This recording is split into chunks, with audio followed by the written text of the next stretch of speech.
Hi, I'm Rob Parnell, and this is Right Now, 18. How to create intrigue in fiction. You know, sometimes I rework stories. I wrote one while I was in the UK ages ago, and later rewrote it as a story set in Adelaide, where I now live.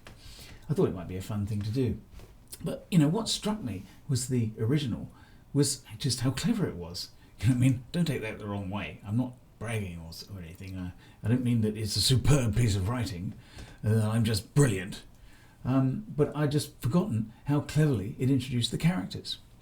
Being a murder mystery, it was important to set up hooks and false clues at the beginning of the story so that the reader wouldn't quite know what was going on. I introduced one character, Patrick, a musician, as he's like injecting himself. You're supposed to think he's a drug addict, of course. It's only later you realise he's a diabetic. Another character I introduce as an apparent male predator, only to reveal later that he is in fact gay. I then introduce the bad guy, whose first action is to call his mother. I realised as I was reading the story that this was perhaps how all writers can create a sense of intrigue in their fiction, by deliberately misleading a reader, especially in a murder mystery. The story remains compelling because the reader is having to do some of the work, mentally juggling the facts to arrive at solutions the author is leading them to, only to find they've been basically duped. I know that most mystery readers actually hate guessing the outcome. They like to be presented with all the facts and clues, but if they decide early on who the killer is, they can feel really let down at the end when they guess right. I mean, I love novels by people like Sue Grafton and Jennifer Rowe, actually lots of crime writers. I get really involved in their stories, making predictions about the identity of the killer or killers as I'm reading, and guess what? I'm usually always wrong. To me, this is a sign of real talent, even genius, to be able to divert attention away from the real murderer, even though they're often right under your nose.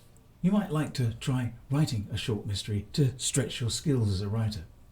They're great practice because they usually take a lot of planning, right down to the minute-by-minute foreknowledge of how a crime or murder took place. The mystery comes directly from the plot. It's usually about exactly where characters are and where they say they are when the crime was committed. Traditionally, the story is told from the point of view of the investigator, trying to sift through the evidence and the clues, although this is by no means exclusively the case. Sometimes it can be fun to tell the story from the point of view of a prime suspect, what's called the unreliable witness in literary circles.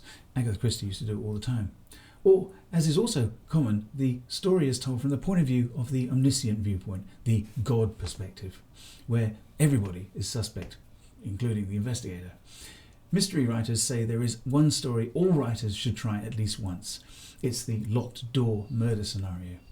You've probably read several and seen lots on TV, not realising it's considered a genre piece. Here are the rules. Number 1. A person is murdered in a room locked from the inside. Number 2. The victim is found alone with little or no evidence there was a murderer with him. Number 3. There can be no secret passage.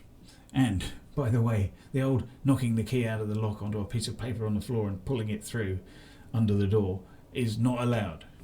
Apart from that, it's completely up to you to decide how the victim died and who the murderer was. It's a fun scenario, deliberately baffling, and requires much skill and dexterity from the writer to pull off a convincing solution to the mystery. And not a little inspiration. Why not have a go? Keep writing.